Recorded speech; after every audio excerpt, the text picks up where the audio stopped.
தெற்கு தேய்கிறதா என்ற தலைப்பில் நம்ம விவாதித்துக் கொண்டிருக்கின்றோம். இந்த தேய்கிறத பற்றி நம்ம ஜெகதீசன் அவர்கள் ஏற்கனவே சொன்னாங்க. தேய்கிறதுங்கிறது சரியான வார்த்தை அல்ல என்று சொன்னாங்க. ஆனால் தெற்கு வளர்ச்சி பெறவில்லை என்பது நிதர்சனமான உண்மை. கடந்த இந்த திராவிட ஆட்சிகள் வந்த பின்னாடி ஒரு வளர்ச்சி கூட இந்த தென் தமிழ்நாட்டில் ஏற்படலை. இதுதான் நிதர்சனமான உண்மை. காமராஜருக்கு பின்னாடி எந்த விதமான வளர்ச்சியும் தென் தமிழ்நாட்டில் பெரிய தொழிற்சாலைகளோ இதே வளரல. இன்றைக்கு இதே போல விவசாயத்துறையும் அதே மாதிரி தான். இன்றைக்கு சென்னையை மையமாக வச்சு தான் இன்னைக்கு ஒரு பெரிய இண்டஸ்ட்ரியல் ஹப்பு, ஆட்டோமொபைல் ஹப்பாக இருந்தாலும் சரி, ஐடி செக்டராக இருந்தாலும் சரி, இதே போல பெரிய ஒரு 4 மாவட்டங்கள் சென்னையை சுற்றி அப்படியே பிதுங்கி வழிந்து கொண்டு இருக்கின்றது. அதே போல அக்ரிகல்ச்சர் செக்டர்லையும் rice manufacturing industry, rice mill வந்து ரெட் ஹில்ஸில் ஒரு 700 ரைஸ் மில் அந்த இடத்துல இருக்கு. அங்கே இருக்க வேண்டிய அவசியமே இல்லை, அந்த நெருக்கடியான இதில் இருக்க வேண்டிய அவசியம் இல்லை. ஆனால் வந்து தொடர்ந்து அங்கே தான் அரசாங்கம் அதற்கு உண்டான சலுகைகளை கொடுத்து அதை காப்பாற்றிட்டு இருக்காங்க. இதற்கெல்லாம் காரணம் என்னன்னு பார்த்தீங்கன்னா, சென்னையில் இவ்வளவு நெருக்கடிக்கு காரணம் வந்து இன்றைக்கு லேண்ட் ப்ரமோட்டர்ஸ், அதாவது லேண்ட் டெவலப்மெண்ட் பண்ணுறவங்க, இந்த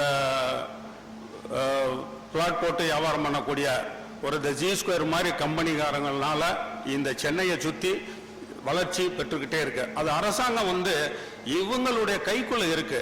இந்த லேண்ட் ப்ரமோட்டர்ஸோடைய கைக்குள்ள இந்த அரசாங்கம் இருக்கிறதுனால தான் இந்த வளர்ச்சி முழுக்க சென்னையை சுற்றியே வந்துட்டு இருக்கு. இதே போல அரசாங்கமும் வந்து இந்த தென் தமிழ்நாட்டுக்கும் வட தமிழ்நாட்டுக்கும் நிறைய பார்சாலிட்டி பண்றாங்க. விவசாயத்தை பார்த்தீங்கன்னா, விவசாயத்துறையிலே ஒரு சின்ன உதாரணம் சொல்லலாம். ஒவ்வொரு ஆண்டும் குறுவை சாகுபடி பயிர் பண்றதுக்கு முன்னாடியே தமிழ்நாடு அரசாங்கம் வந்து ஒவ்வொரு ஆண்டும் குறுவை பேக்கேஜ்னு ஒரு பேக்கேஜ் அறிவிக்கிறாங்க. அது அந்த பேக்கேஜில் என்ன சொல்றாங்கன்னா, 1 ஏக்கர் குறுவை பேக்கேஜ், குறுவையில் பயிர் பண்ணீங்கன்னா 5000 ரூபாய் மானியம் கிடைக்குது. அதே போல உழவு மானியமும் ஒரு 1000 ரூபாய் கிடைக்குது. இந்த மாதிரி இந்த பேக்கேஜ் வந்து அந்த காவேரி டெல்டாவுக்கு மாத்திரம் தான் கிடைக்குது. இப்ப மதுரை மாவட்டத்தில் ஜூன் மாசம் 1ஆம் தேதி தண்ணி திறந்து இந்த தென்பகுதி பூரா விவசாயம் நடந்துகிட்டு இருக்கு. அப் டு கன்னியாகுமரி வரைக்கும் பண்ணிக்கிட்டு இருக்காங்க. ஆனா இந்த பேக்கேஜ் வந்து இந்த தென் தமிழ்நாடுகளுக்கு கிடையாது. அப்ப இந்த தலைப்பு வந்து நம்மளுக்கு ஒரு பொருத்தமான தென் தமிழ்நாட்டில் விவசாயமும் வளரல, விவசாயத்தை வளர்க்கறதுக்கு இந்த அரசாங்கம் ஒத்துக்கறல, அதே போல தொழில்துறையும் வளர்ச்சி பெறல. இதுதான் நிதர்சனமான உண்மை. இன்றைக்கு வந்து விவசாயத்துறை வந்து மிக ஒரு முக்கிய பங்கு வச்சிருக்கு. இப்ப கொரோனா காலகட்டத்தில் பார்த்தீங்கன்னா எல்லா தொழிலும் முடங்கி போச்சு. இன்றைக்கு இந்தியாவில் இருக்க 130 கோடி மக்களுக்கும் பசி இல்லாம உணவு அளிக்கக்கூடிய ஒரு துறை விவசாயத்துறை தான். அது மட்டுமல்லாம இன்றைக்கு நமது பக்கத்து நாடு, எல்லா நாடும் நம்மகிட்ட இருந்து கோதுமையை எதிர்பார்த்து கொண்டு இருக்கிறாங்க. நம்ம கோதுமை விலை இந்த மார்க்கெட்டில் விலை உயர்றதுன்னு தெரிஞ்ச இந்த அரசாங்கம் வந்து, மத்திய அரசாங்கம் வந்து கோதுமை ஏற்றுமதிக்கு தடை பண்ணக்கூடிய ஒரு பெரிய சூழ்நிலையே உருவாச்சு.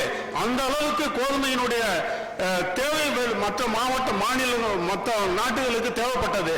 ஏன்னா அங்க கொரோனா காலத்தில் உற்பத்தி இல்லை. ஆகையினால இன்றைக்கு விவசாயத்துறையில் இருந்து இன்றைக்கு ஏற்றுமதி பண்ணக்கூடிய ஒரு மிகப்பெரிய வாய்ப்பு கிடைச்சிருக்கு.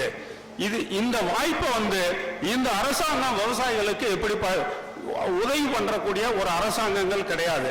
இப்ப தமிழ்நாட்டை பார்த்தீங்கன்னா, இங்க தென் தமிழ்நாட்டில் பார்த்தீங்கன்னா மில்லட்ஸுக்கு பெரிய வரவேற்பு இருக்கு.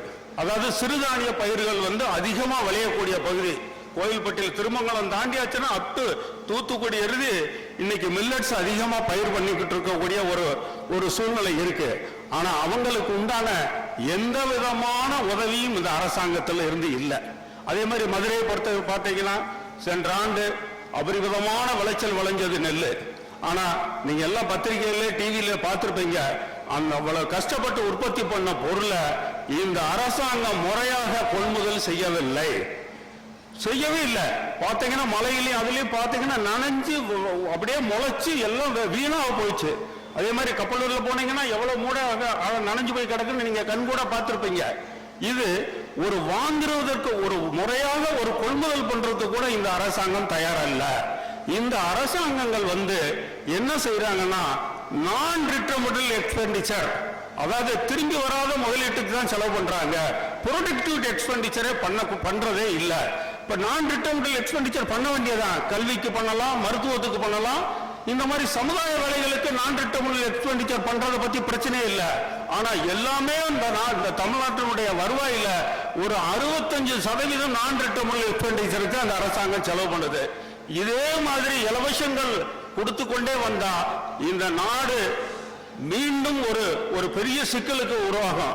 ஸ்ரீலங்காவில் என்ன மாதிரி ஒரு நிலைமை அந்த நிலைமைக்கு கூட போறதுக்கு ஒரு வாய்ப்பு இருக்கு.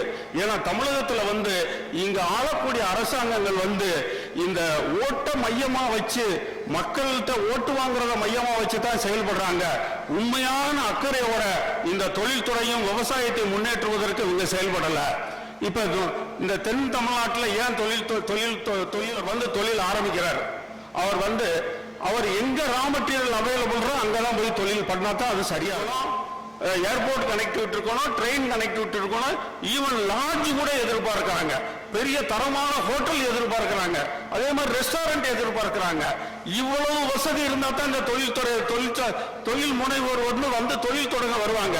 இப்ப நம்ம பார்த்துக்கிட்டு இருக்கோம், நம்ம மதுரையில எத்தனை ஐடி இண்டஸ்ட்ரி வந்திருக்கு, அரசாங்கம் ஒதுக்கி இருக்கு, யூனிவர்சிட்டி பக்கத்துல ஒதுக்கி இருக்காங்க. எத்தனை வருஷம் ஆச்சு? 6-7 வருஷம் ஆச்சு. ஒரு இண்டஸ்ட்ரி கூட வரல, ஒரு ஐடி செக்டார் கூட வரல. அவங்கள கேட்டா என்னன்னா, ஃபர்ஸ்ட் சொல்றது பவர் ப்ராப்ளம், ரெண்டாவது நெட் கனெக்டிவிட்டி. இந்த மாதிரி விஷயங்கள்னால இந்த தொழில் நம்ம தமிழ்நாட்டில், இந்த தென் தமிழ்நாட்டில் வளர்ச்சி பெறவே வாய்ப்பு கிடையாது. இன்றைக்கு இந்த தென் மாவட்டங்களில் பார்த்தீங்கன்னா 2 விஷயம் பெயர் போட்ட, அதாவது ரொம்ப முக்கியமான விவசாயத்துறையில். ஒன்று ராமநாதபுரத்தில் விளையக்கூடிய மிளகாய், கோயில்பட்டியில் விளையக்கூடிய மிளகாய். இந்த ஆண்டு ராமநாதபுரத்திலிருந்து மிளகாய் ஏற்றுமதி அமெரிக்காவுக்கு போயிருக்கு. அந்த ஏற்றுமதி உற்பத்தி பண்ணி ஏற்றுமதி பண்ண 2 விவசாயிகளை நமது மாண்புமிகு பாரத பிரதமர் அவர்கள் சென்ற வாரம் டெல்லிக்கு கூப்பிட்டு அவங்ககிட்ட நேரடியா அவர்கிட்ட பேசியிருக்காரு. பேசி நேற்று தான் திரும்பி வந்திருக்காங்க டெல்லியில இருந்து. இன்றைக்கு தமிழகத்திலிருந்து ஒரு விவசாய சங்க பிரதிநிதியோ ஒரு விவசாய சங்க தலைவரோ நம்ம சிஎம் அப்பாயின்மெண்ட் கேட்டா, நாங்க கேட்டு இப்ப கிட்டத்தட்ட 11 மாசம் ஆச்சு, இன்னும் அப்பாயின்மெண்டே கிடைக்கல.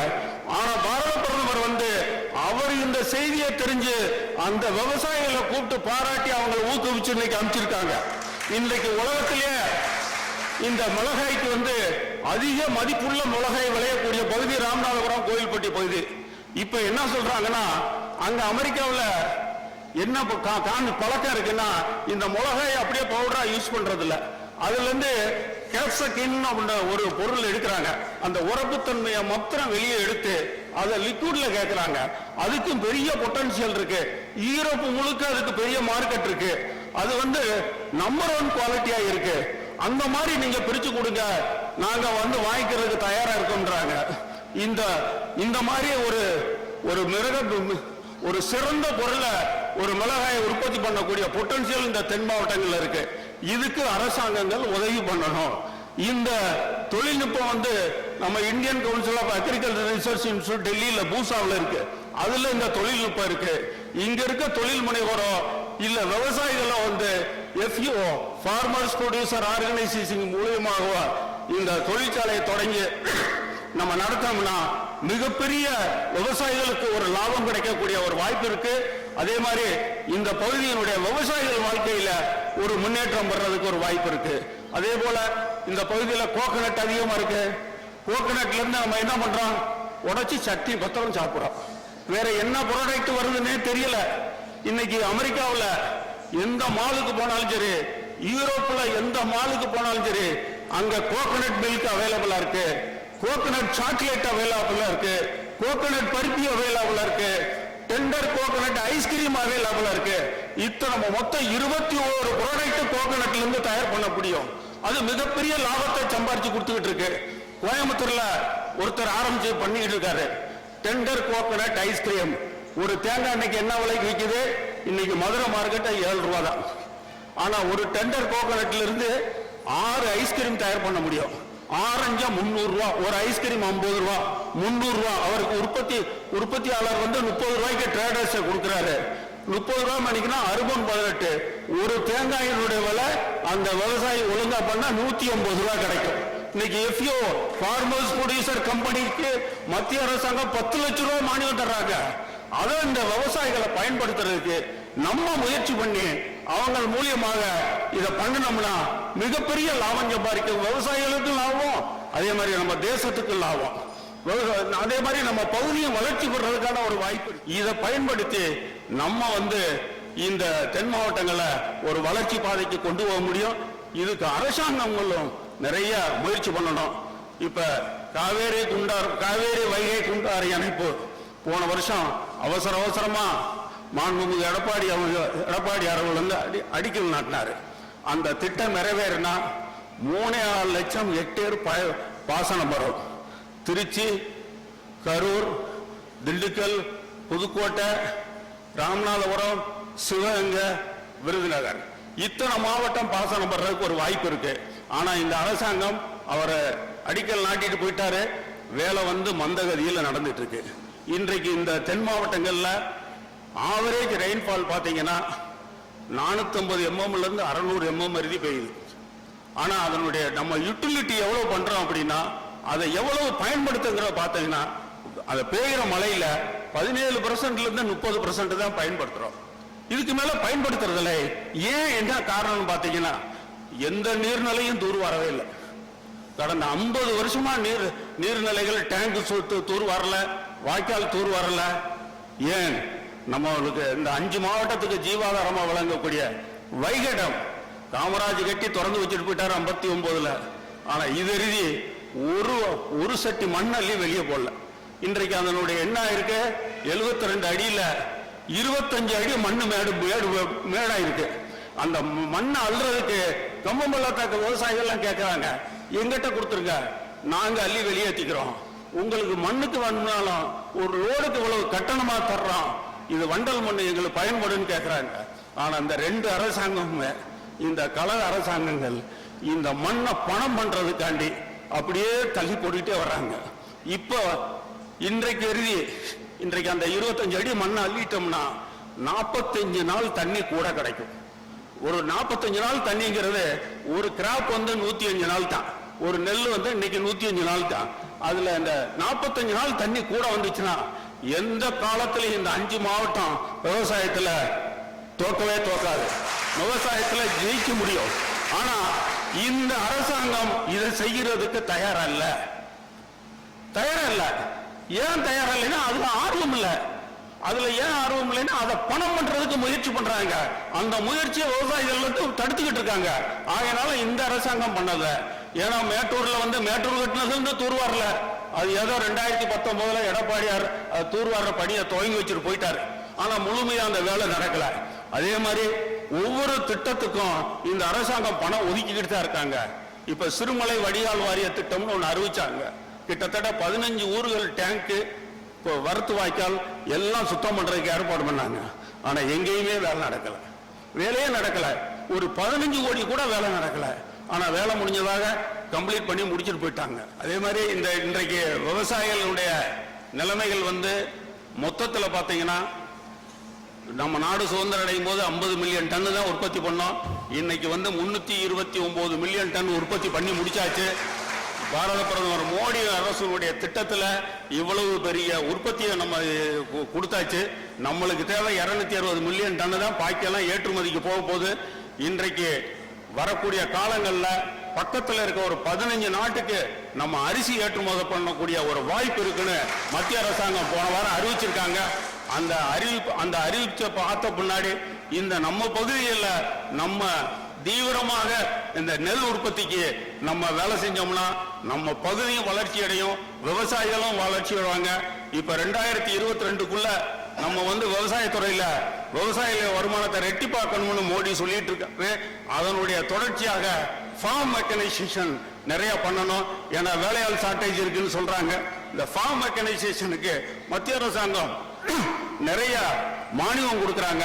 ஆனா அந்த மானியத்தை இந்த மாநில அரசாங்கங்கள் ஒழுங்கா கொடுக்கறது இல்ல. உதாரணமா சொன்ன போலாம்னா இன்னைக்கு நடவுக்கு ஆள் ரொம்ப பற்றாக்குறை இருக்கு. பேடி டிரான்ஸ்பிளண்ட் மதுரையில ஒருத்தர் கூட வாங்கி கொடுக்கல. மாநிலத்தில் ஒரு ஆள் கூட கொடுக்கல இந்த அரசாங்கம். இந்த ஃபண்டை டைவர்ட் பண்ணி வேற இடத்துல செலவு பண்ணிக்கிட்டு இருக்காங்க. அதனால வரக்கூடிய காலங்களில் நம்ம துறை இந்த தென் மாவட்டங்களுடைய வளர்ச்சி நிச்சயமாக வளர்ச்சி பெறும். அதை நம்பிக்கையோடு இருப்போம். குறிப்பா விவசாயத்தில் நம்ம சிறப்பான முறையில் பண்ண முடியும். எனவே மனித மனங்களை நாமெல்லாம் இணைப்போம், நாட்டினுடைய நதிகளை பிணைப்போம், தேசியத்தை ஒருங்கிணைத்து உலகிற்கே முன்மாதிரியாக திகழ்வோம். உலகில் வலிமை பெற்ற பொருளாதாரமாக வல்லரசாக பாரதத்தை உருவாக்குவோம் என்று கூறி எனக்கு வாய்ப்பளித்தமைக்கு நன்றி விடைபெறுகிறேன். நன்றி, வணக்கம்.